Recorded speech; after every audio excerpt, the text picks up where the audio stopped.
oldinlari niyat qilardim. Ramazonda dam olaman. Bizning soha ustachilik. 11 oy bosib ishlayman-da, ro'zada dam olaman. Lekin shu paytgacha deyarli dam olmaganmiz ro'zada.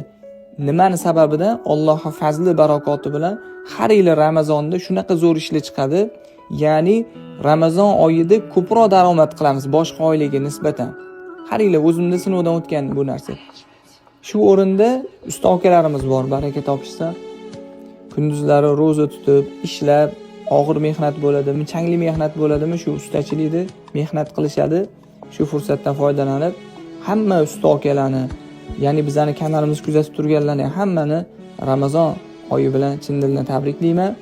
Ramazon oyidagi ro'zalarni chiroyli suratda tutib, hayitlarga gunohlarimizdan poklangan holatda chiqmoqligimizni Alloh nasib qilsin.